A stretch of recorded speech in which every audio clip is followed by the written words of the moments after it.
Pneumatics can be fun. Most of my arcade machines have some pneumatics in addition to all the motors. They have a sort of different quality of motion, which is entertaining.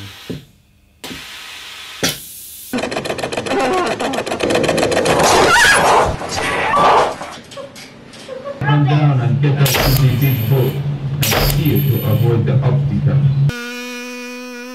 Feed for as long as you dare, but take off before you get swatted.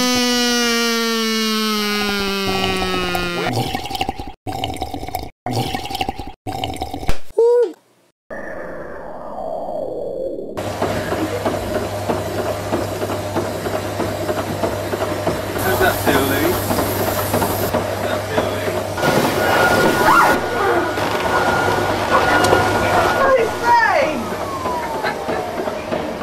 So, as usual, here's the contents list and my usual reminder that the videos are about my own experience of using the components.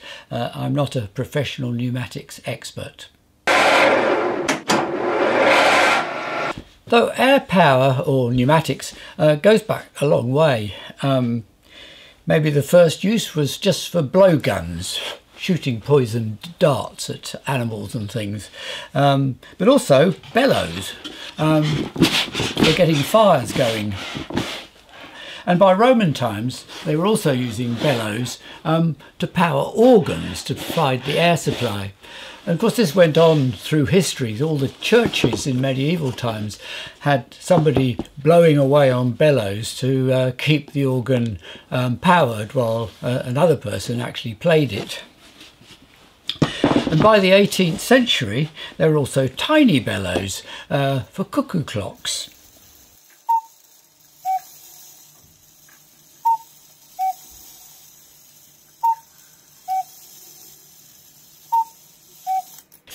But the big change in the 19th century though was that with all the metalworking tools and techniques, rather than using bellows, you could use cylinders to compress air or to use them as actuators to make things move. And these were much more efficient and could withstand much higher pressures. If I connect a couple together and I compress the air in one, it'll compress it enough to make the other one move. But we're still working at very low pressures in this case. To get to higher pressures you need something a bit more sophisticated, something more like a bicycle pump. So this is just a cylinder with a piston in the middle, but the difference is this has got a valve.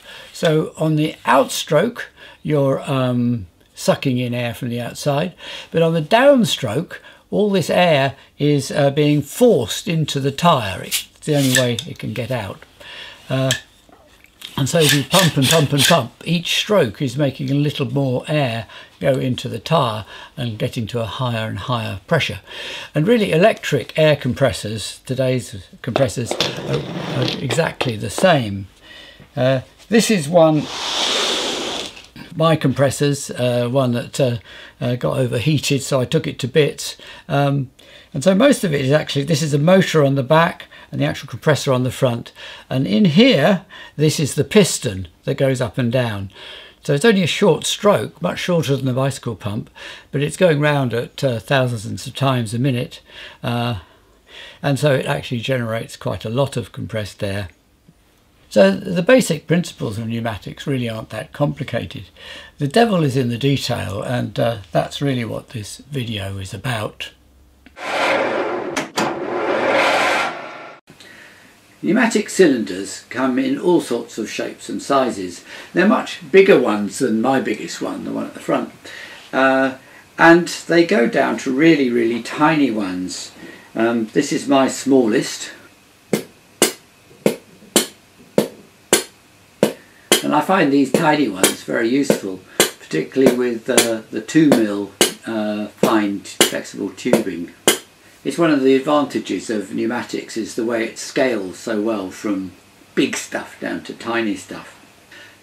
I think perhaps the cylinders, one confusion about them for beginners is the difference between pneumatic cylinders and hydraulic cylinders. Pneumatics, the pipes and cylinders are full of air. In hydraulics they're full of oil. And hydraulics usually run at much higher pressures, so with air it's about 4 to 6 bar, but with hydraulics it could be a couple of 100 bar. So they're much more powerful, which you need for diggers and things like that. But for me that power I don't need that much power, and hydraulics is messy. Invariably the oil gets everywhere at some point or another. Another thing to remember is that compressed air, or gases really, they're compressible. So it's actually springy, this force on the piston. This is in contrast to hydraulics, where the cylinders are full of oil and liquids aren't compressible. So with hydraulics you can stop a cylinder halfway. With pneumatics you can't really. It's either in or it's out. And that's just something you get used to, the limitations of working with pneumatics. It doesn't usually bother me. I accept it before I even start working with them. I thought I'd show you some particular uses that I put them to on my arcade machines next.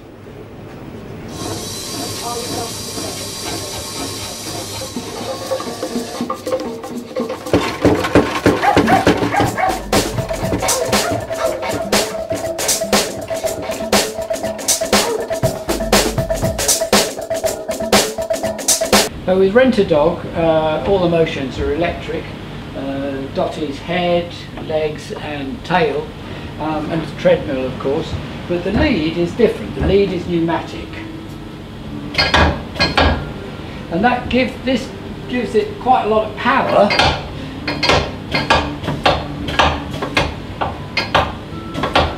and a sort of jerkiness. It's a different quality of movement that just adds to the whole thing somehow.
For evacuation. Call the National Helpline for further details.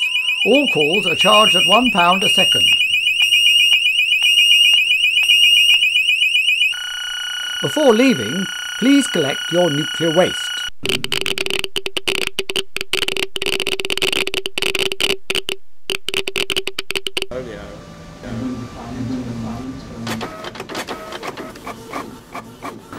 Welcome to money laundering.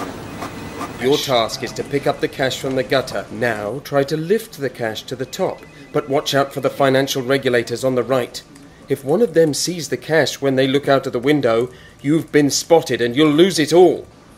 Fortunately, the regulators can only look straight ahead, so you're safe if the cash is above or below their eye level. Oh dear. So you probably thought the coins were released on money laundering by an electromagnet, when it was my original idea. But I couldn't find a cable that was flexible enough and strong enough to support the weight of the coins. So I ended up using pneumatic tubing instead. I think this is 3mm. And so in here there's a little pneumatic ram, a little cylinder, pulled up by a rare earth magnet on the bottom of the cylinder, and then there's a thin titanium plate underneath they're actually touching. So when I retract the rare earth magnet from the titanium, it reduces the magnetic effect on the coins, and so they drop. It's very satisfying. Oh, so one last thing about basic cylinders, buying them. There now is a sort of real choice. All the traditional brands, SMC, Festo and the rest, they're all pretty much the same price. But on eBay you can now buy incredibly cheap ones from China. They're literally about a quarter of the price. I tried them on one machine and they work, they're pretty basic. I would say the main difference was that there was more friction in the piston sometimes, and it sort of varied from one cylinder to another, and also seemed to vary while I was using them. So I think it's all right if you're powering the ram in both directions with compressed air, but it happened to be a situation where I was letting it fall by gravity, and then the friction was too much to let the ram down. So I guess there's a bit of you get what you pay for, but the Chinese ones still are bargains. Pressure is defined as force divided by area, or as I more often use the equation to find out the force I'm going to get from a pneumatic cylinder, it's the air pressure from the compressor multiplied by the cross-sectional area of the cylinder gives me approximately the force that I'm going to get out of the cylinder. So in this example, at pressure of 40 psi and an area of 2 square inches, I'm going to get a force of 80 pounds. I'm sure you'll think, why am I doing this in pounds per square inch, psi? Well, the answer is that the units for measuring pressure are a complete mess. Most gauges have several different ones on, and the metric ones, there's pascals and megapascals and torr and kilograms force per square centimetre. It's just all a bit of a muddle, really. And I grew up with pounds per square inch, and a bit like miles an hour, it's still the one that's most intuitive. There is one other one though that I do like, and that is the atmosphere, or also called 1 bar, 1 atmosphere. And that is the average pressure of the air all around us. And so that has a sort of intuitive feel. So I know my compressors kick out about 6 bar, and the useful thing about that is that 1 bar is 14.5 psi, pounds per square inch, so that's quite easy to convert. And the one I tend to forget, but I think this is right, is that 100 kilopascals are also roughly 1 bar, but it is confusing. So this is my workshop compressor. It's a fairly standard layout with a motor and a compressor sitting on a big tank. This one's real antique. I've had it for 50 years or so, and I was told that the compressor itself came off an old tank transporter.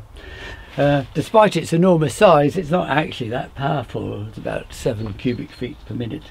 The point of the tank is so there's a reservoir of compressed air, so the motor doesn't have to run all the time. So one thing I added to this compressor was a solenoid valve, so that when the motor first switches on, all the air from the compressor is just vented out into the open again. This means the motor can start up without any load. After a few seconds, once it's got up to speed, the valve closes and then all the air is forced into the receiver tank. This is one of the compressors I use in my arcades. It's a particularly quiet one because compressors can be really noisy, up to 90 or even 95 decibels. This one's just 42 decibels. The motor and the pump are all inside this aluminium pot. It's actually very similar to a fridge compressor, only of course that's pumping refrigerant gas rather than pumping air. And like many compressors, this one isn't continuously rated. If you ran it all the time, it would overheat. So I add these timers to them so that they're powered for 5 minutes and then they're switched off for 5 minutes. And this doesn't matter because the air goes into the tank at 7 bar, but it only goes out to the machines at 3 bar. So there's a lot of spare air to feed the machines while the compressor's switched off. This is a motor and compressor unit from a similar compressor, but what amazed me most is that sitting on top of the piston is the valve plate, and the valves are just unbelievably simple. They're just springy bits of metal. So underneath here there are 2 holes, and so on the upstroke the bit of metal springs up and allows the air out, but on the downstroke it snaps shut and amazingly forms just a metal to metal seal, is completely airtight and stops the air going back in. On the reverse there's an identical arrangement under this curved metal strip. The springy bit of metal is actually inside there. It's amazing that something so simple could work so well. There's actually a third sort of compressor that I probably should just mention, called a screw compressor. This is used in factories when you want a large amount of air. And it's these 2 very cleverly machined helixes that mesh together very, very tightly, and they trap a pocket of air, and then they're machined so as the air travels up the helix, the pocket gets smaller and smaller and smaller, so it compresses the air trapped inside. They're very difficult to machine, these things, so they're always cost thousands and thousands of pounds. But they're great because they don't need valves. It's a continuous flow of compressed air. And so the whole thing is quite efficient if you need air in quantity like that. But whatever sort of compressor you use, the air always gets very hot. It's just the physics of the process. So pneumatics is never really a very energy efficient business.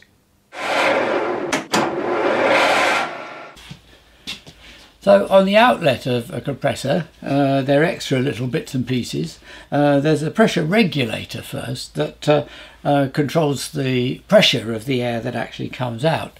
And these are surprisingly simple. So this is a pressure regulator where I've just taken the top off. And basically inside there's just a big spring. And the spring bears down on this bit of rubber. And underneath there's a little plate here with a little button that pushes down on, and the more that goes down, the more air it lets out. Well, the tighter you clamp down the spring on top with this screw, the higher the pressure before it lets any air out the other end. And surprisingly, this simple arrangement controls the pressure very accurately. It's been around for a long time and no real need to improve it. Though today, of course, there are clever digital ones. This one you feed in a voltage 0 to 10 volt analog, and that controls the pressure that it allows to pass. But then there's a second pressure regulator on a compressor, and this one on this side is what switches the motor on when the pressure in the tank gets low and switches it off when it gets high. So this is one of these things, and that's the pressure it's set at, about 2 bar, and the differential is the difference between the cut-in point and the cut-out point. So I've hooked it up to an ordinary regulator there. So you can see inside there's a little copper bellows. So if I gradually increase the pressure, you can start to see this little plate move up, pushed upwards by the bellows, and it'll get to a point eventually when it'll trip this switch on the other side of the regulator. You'll hear it go click. There it goes. And now if I reduce the pressure, it comes back down. It has to get to quite a lot lower before at that point it clicks back. So that's the differential. In, out. So the air tank is always maintained within a sort of range of pressures. Well, that's the regulator, but then there are these things on the outlet called filters. So when the air is compressed, it gets very hot, and then when it goes into the tank, it starts to cool down, and at that point water often condenses out of the air. Then also you have to fill the compressor with oil or to lubricate the piston, so there's also a bit of oil in the compressed air as well. So the filter is designed to get rid of some of that at least. So just a fairly typical one like this. The main part inside is this filter cartridge, and that gets rid of quite a bit. And then at the bottom there's this one, I think, is a manual drain. You push the little button to drain the water and oil out the bottom. Some of them are auto drain and do it automatically. Well, a little one like this is usually enough for powering my cylinders, but for some things you need really dry, clean air, like paint spraying, and then you have to have much more expensive air cleaning contraptions.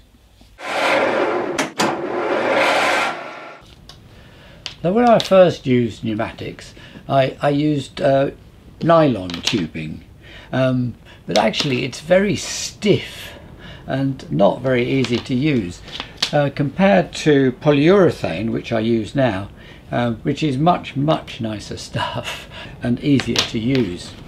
Another good thing about polyurethane tubing, there's some air coming through that tube when I open the valve. If I just double it up and crimp it with a cable tie, the joint is now completely airtight. Polyurethane tubing is flexible enough to work with these nice little laboratory tube clamps. You have to thread the tubing through the clamp to start with, but then that's the flow unimpeded, and then you just snap it shut and there it is, airtight seal. And amazingly, this even works for 6mm tubing as well.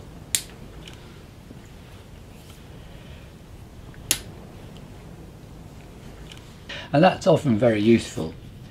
Of course, tubing comes in lots of different sizes. You can get curly ones that are sometimes useful if the ram is moving, you know, if it's on some other assembly that's moving about.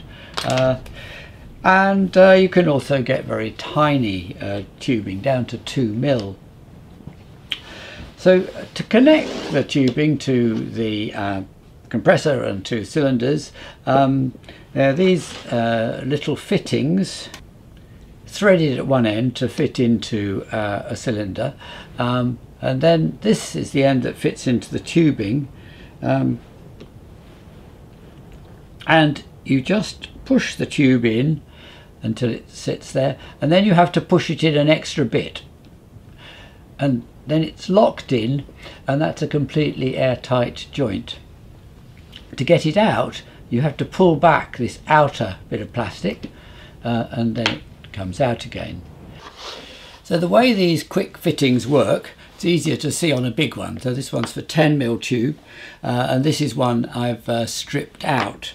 So there are quite a few parts to it, but the key part really is this spring steel ring, and this tapered bit digs into the tubing as you push it on, and then it resists being pulled back off. But the clever design of these plastic bits means that when you push the blue ring in, it forces the steel ring to expand and releases the tube. Very ingenious. Over time, the ring of spring steel can get quite embedded, and then it can be quite hard to pull the fitting out again. I made myself a little tool like that, which helps in some situations. Long nose pliers are also quite a good tool to use for that. Well, just to show that the fittings are completely airtight, I'll connect it to a piston. It shows how easy it is, which is great for trying things out quickly as well. And you can hear, the absence of noise tells you that there's no leaks. This tiny tubing, the 2mm stuff, I bought for some of the little pin rams, but I've actually found that it's very useful stuff for all sorts of things. I generally make my own fittings, so that's a bit of 1.5mm brass tube joined to a bit of 6mm brass rod that I've drilled out, and that's just soldered in there, and you can literally just push this 2mm tubing over the end of a bit of brass. And you might think this would just push out, be forced out by the air pressure, but of course the clever thing is that the force is, as always, the pressure times the area, and in this case the area is so small that the force is surprisingly small. I found that besides using it for little pin rams, it'll actually make quite big rams work. So if I just connect this one up now,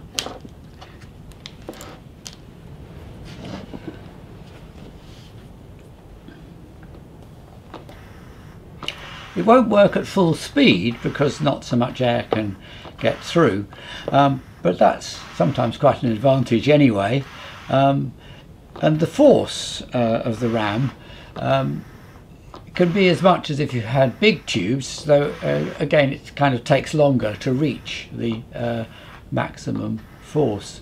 But it can be very handy having such immensely flexible tubing.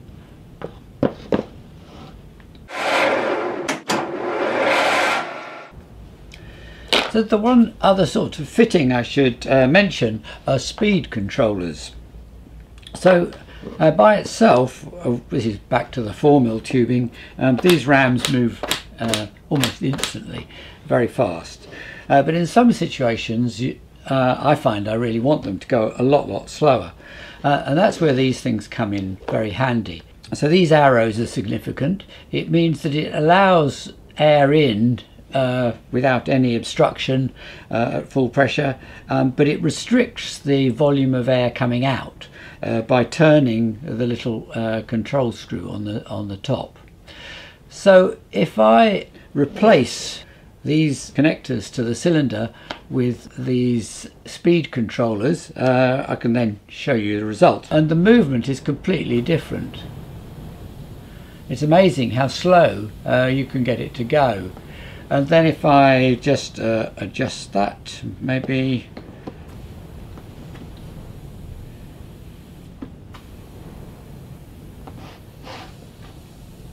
so you've got very fine control over the speeds in both directions, and I find these really essential for most of the things that I make.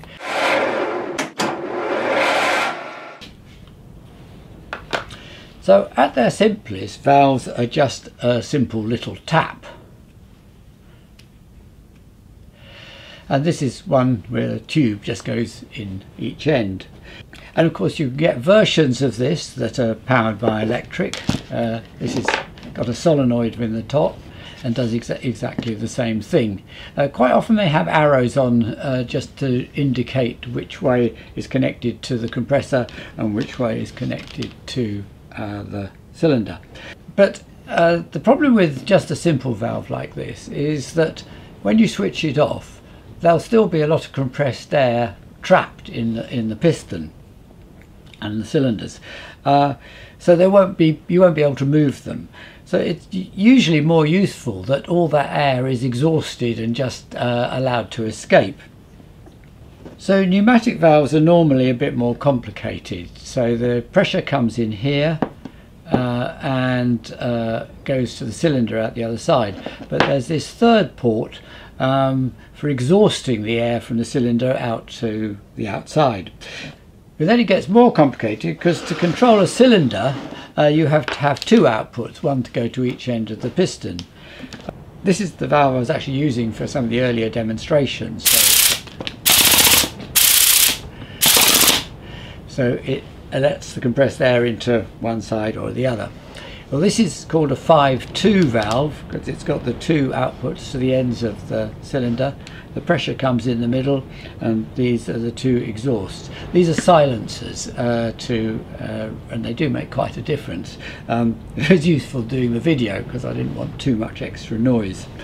And of course, most of my machines, though, I wouldn't have them hand operated like this. I would want solenoid ones.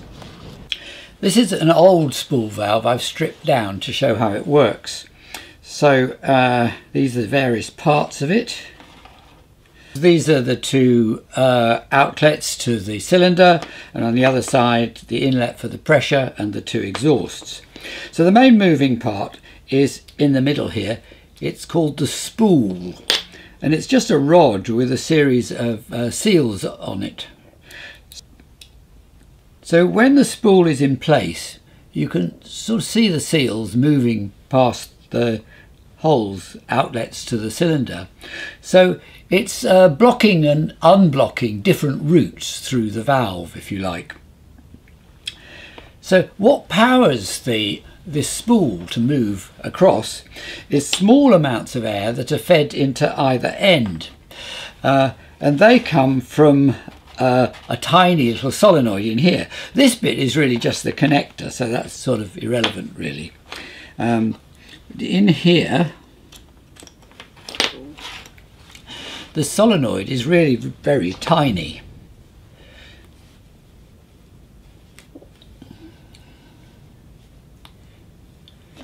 The solenoid is actually in here. You can see the coil of wire just about under a bit of polythene, and this is the tiny little piston that it shoots out.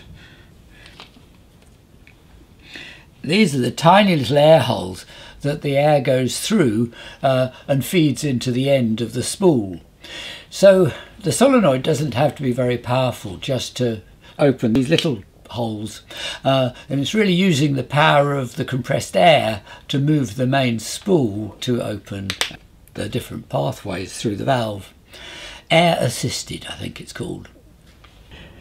Well, I tend not to just use single ones like this, but a whole bank of them, a manifold.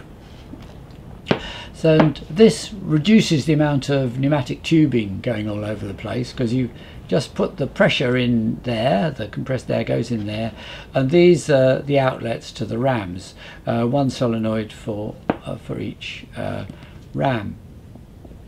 So it is a very nice little neat block, and this is actually SMC 3000 series.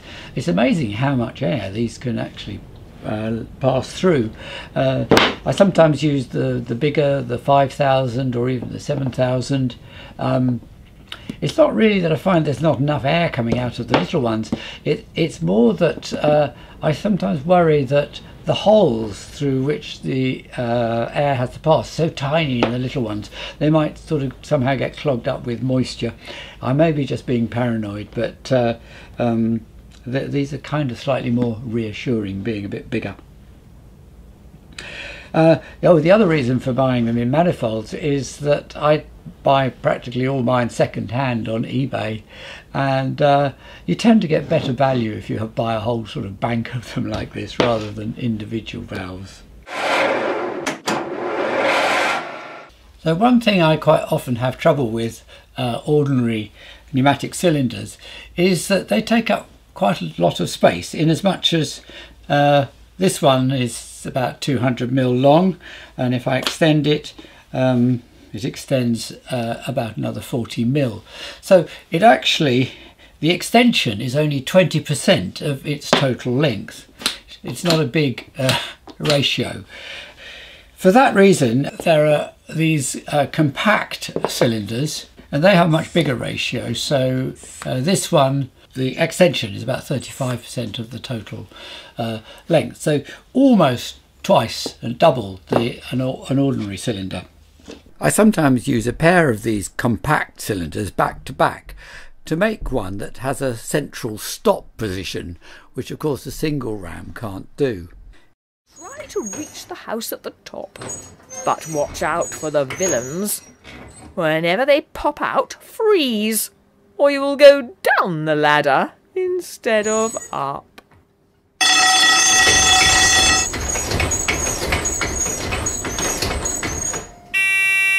So on the housing ladder, there's two drums that rotate 120 degrees in each direction to reveal the villains who are stopping you buying a house that you can afford.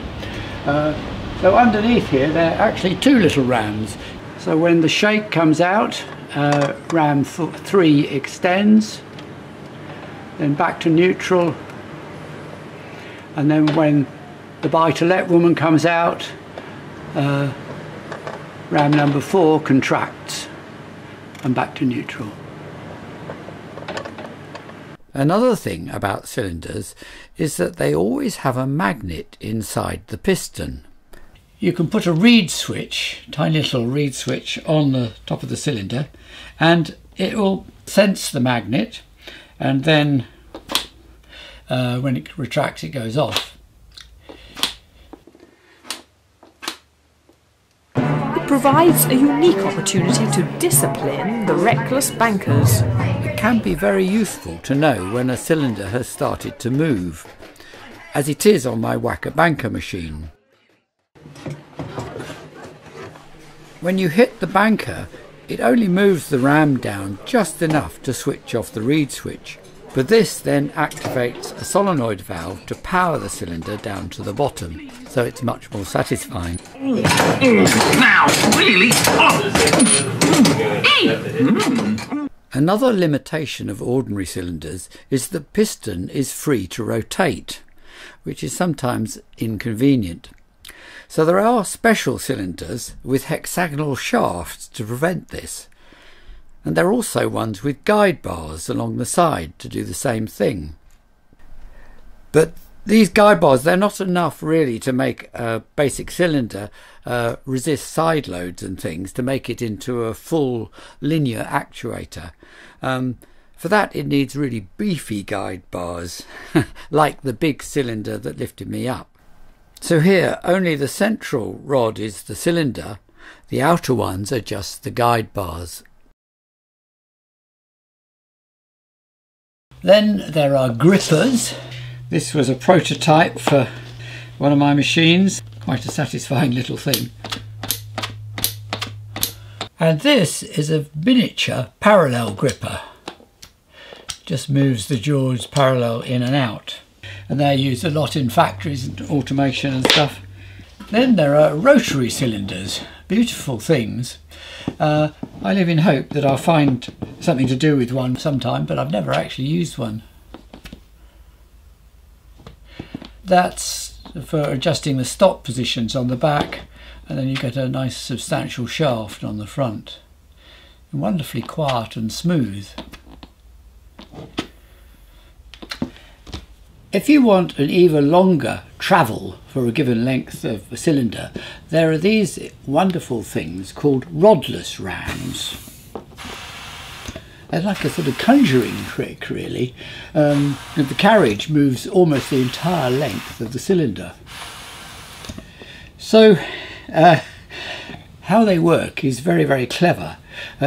This entire strip is a seal, really, and the carriage pulls up the top metal part of the seal and pushes down the inner rubber part, enabling a connecting rod to go down from the carriage to the piston head inside the cylinder. This is another sort of rodless ram. A beautiful thing with enormous amount of power. So the top and bottom bars are just guide bars. The ram is the thing in the middle, and it's just a very, very powerful rare earth magnet which attracts steel round the carriage. I mean, I couldn't possibly shift it by my own weight or anything. For several times I've really wanted to base an arcade machine round. I even got as far as starting a prototype once, but it didn't really get anywhere. Then there are a whole range of air-powered tools. Staplers and nailers, rivet guns, impact wrenches, even drills, and of course spray guns. Oh, sanders is another popular one. And although they still have their fans, I mean, car body repairers sometimes love air-powered standers, and upholsterers and some builders still use air-powered nailers. I think a lot of people are like me. I used to have some, but I've rather converted to electric. But there is one air-powered tool that I still love, and that's my air-powered rivet gun. And it looks a really ungainly beast. You would never expect it to be a useful tool, really, and it's cheap. It wasn't an expensive thing. So if I let's prepare these to join these two bits of aluminium, slip it over the end and pull the trigger. If I get to the right angle, you can see it doing its business. A wonderful tool. I don't think I'd have made these goats without using one of these, really. One final sort of air-powered device is a dentist drill. Now this is different. It's not like a cylinder, obviously. It's actually a turbine, so it hairs round at enormous speed.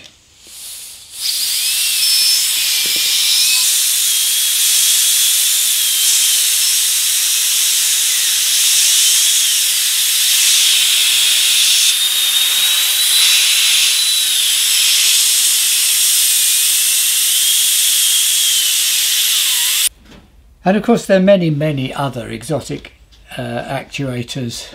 Catalogues are great big fat things about 2 inches thick. I thought it was worth including a section about low pressure and vacuum pneumatics. It still has a surprising number of uses. Probably reached their zenith in the 19th century with the atmospheric railways. So the whole trains were the pistons which sealed against the tunnels, which were effectively the cylinders they travelled through. And these work by vacuum, sucking the trains through the tubes. Never successful. They could never really get the seals to work, partly because the leather kept being eaten by rats. But of course they survived on a smaller scale, the vacuum tube systems in banks and department stores that remained in place until the 1960s and 70s. I thought these were obsolete, but in fact their company is still making them. The main customers now are hospitals, rather bigger tubes. The negative pressure created by vacuum is the difference between air pressure, air around us, and the pressure created by the vacuum.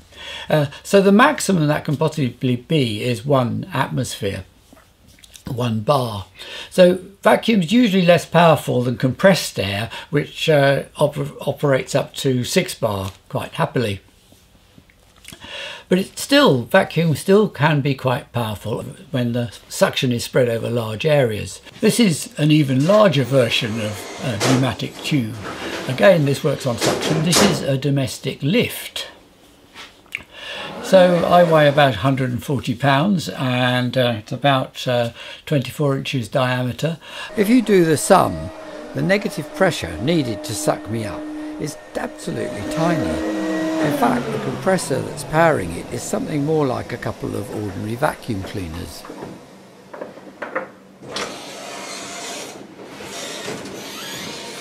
actually a bit disappointing. I felt as if I should be going out into space. Surprisingly, vacuums can be created from compressed air with these little gadgets. They don't look very interesting. Inside, it's really not much more than a modified T-valve. But if you look closely down the barrel where the air goes in, I think you can just see there's just a tiny hole, and this nozzle is what the air shoots through, and then it expands on the other side through this brown bit, and this has the effect of sucking in air to join the flow. A sort of Venturi effect. So if I connect it up here, I think I can use it with a little sucker on the end of a tube to suck up a bit of paper. And turn off the supply. It actually has enough power to suck up a smallish bit of steel.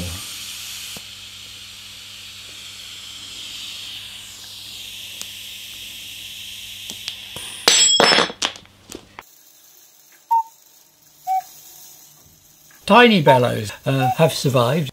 My friend Paul Spooner likes using them with low pressure pneumatics in his automata and encouraged me to have a go a few years ago.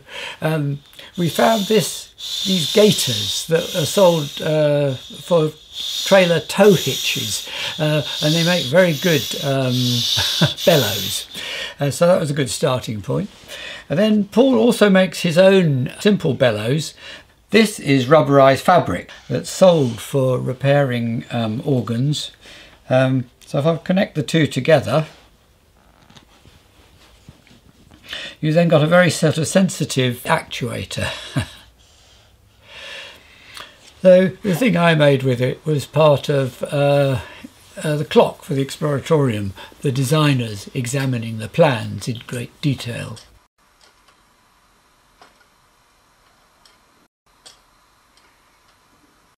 And surprisingly, even this sort of pneumatic still has industrial applications.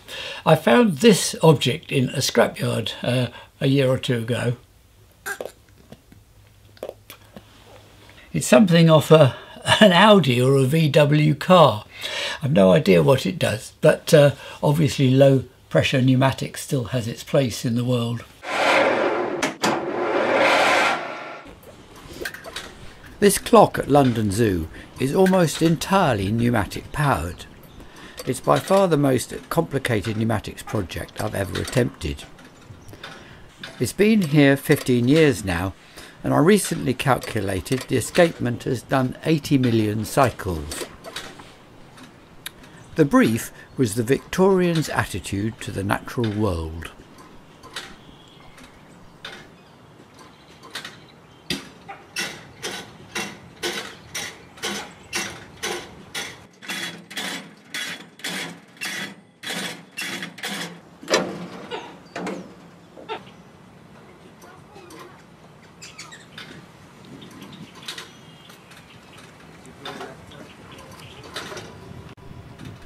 I wanted the clock to look decorative and not too techno, so I tried to keep all the pneumatics reasonably discreet. It actually has 35 cylinders to make it all work. Graham, my assistant at the time, did a brilliant job of hiding all the pneumatic tubing.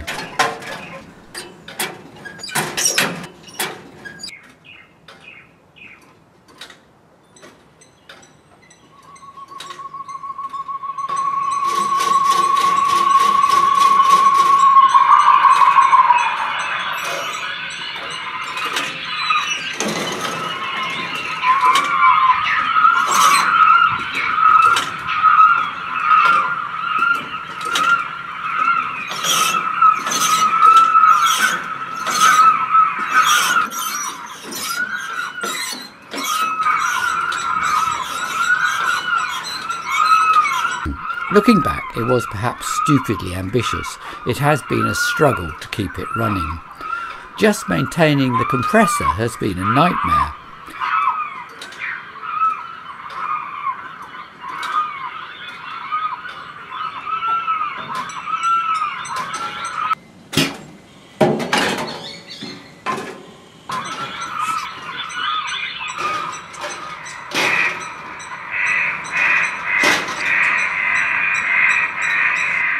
Originally, the compressor was inside the base of the clock, but it was really hard to get at to top up the oil and to drain the water out of the tank. Eventually it got in such a state that we had to replace it and put the new one inside a storeroom in the building. Unfortunately, it's a tropical aviary, so here the air is very warm and moist. I could never have imagined quite how much extra water would condense in the tank. Then the final straw was that the air tube from the storeroom to the clock sprung a leak underground, chewed through by rats. The other main problem was getting the flying birds reliably back in their cages at the end of every performance. It was perfect for the first few years, but then they started to become erratic. Intermittent faults like these are always the worst. Since then, I have gradually improved things over the years, though they're still not perfect.